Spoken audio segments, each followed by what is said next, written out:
How's everybody doing today? Good. Thank y'all for coming out. Start in the back with Pat. Tyler, what are you telling and what do you want to see from some of the younger guys on the offensive line this week? I'm telling these guys to be a lot more consistent, you know. The things that get them in trouble is not focusing on their technique. The guys have all the talent in the world. It's just consistency and focusing on technique. So that's what I'm going to be reiterating to them all week long. On the right here, Charlie. Hey Tyler, just what do you remember about last year's game, and what are you kind of telling the guys to make sure that doesn't happen again? From last year's game, I remember a lot of missed assignments. I remember getting a lot of crucial penalties. Not playing Alabama football, you know. So what I'm going to reiterate to the team and talk to the team about this week is just making sure that we play consistent Alabama football. Make sure that we execute when we need to, you know, and not take our foot off the gas.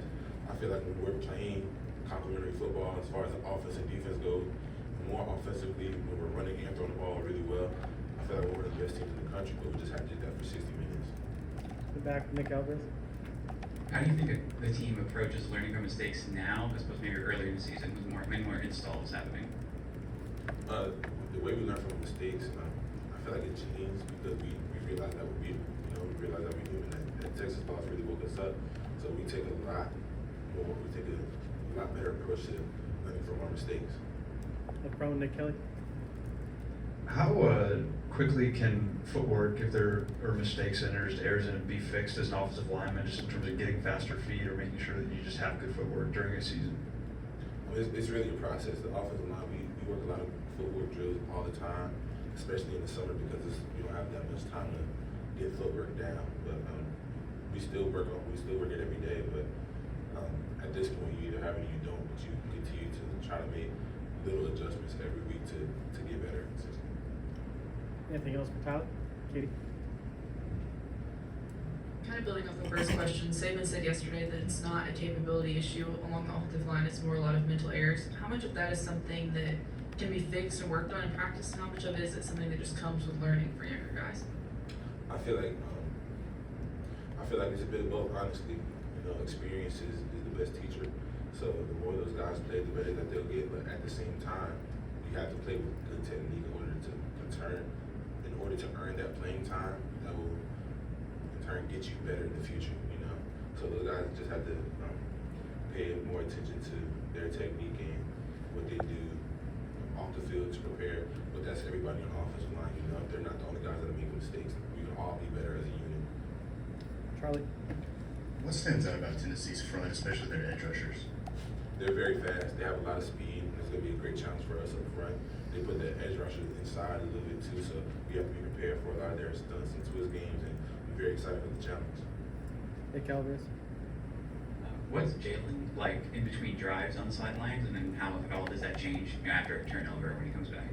He's very encouraging. You know, that's one of the things about Jalen that really inspires us as an offensive line, but the team. You know, you'll never be able to tell if Jalen missed his read or threw another interception.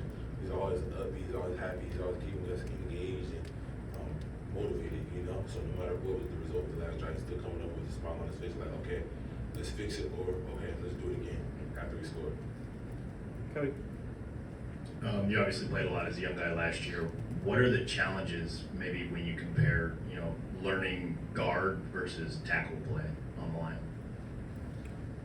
I feel like a lot of the challenge comes from the speed on the outside. When you're on the inside, like I was last year, there's not much of a speed element. There's more of a strength element.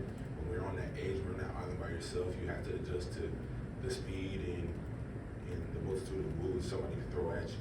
When you're on the inside, you have two side moves, but when you're on the island, you're supposed to be out there by yourself. So I'm really proud of both of those guys for the way that they're weathering the storm right now. But brighter days are definitely ahead. I like how they improve each week. Anything else? Two more. Nick. I'm not picking on you today, I promise. I'm talking about kind of helping the young offensive lineman get accustomed to it. How does your relationship with JC kind of help that? And you guys feel like as a group, because of your bond, you maybe need to lead the guys a little bit more? Yeah, definitely. Me and JC, we've been on teams before to where we fell short, and we don't do that again. Back at IMG, we lost to Chris Braswell at St. Francis, and me and him spoke, and we were like, we don't want to feel this feeling again. And we had that same kind of talk this past offseason. So we just have to continue to step up as leaders, pull those young guys guys to the side a little bit more and give them a little bit more time if they need it. Anyone else? Cody, last one. We asked Saban yesterday just thoughts on potentially moving JC around from right to left. Did you guys ever have any conversation with you specifically about maybe kicking out to tackle during fall camp or the preseason? Nah, that's just not really a concern of ours. Our concern is just doing what the coaches tell us to do, being able to execute wherever they put us, you know. So if I am called upon to do that, I'll be ready for it. But I haven't had any talks with the coaches about that. So my concern is just doing my job and just helping those guys attack and improve. Thanks, Brooke. Thank you. Y'all have a nice day. All right.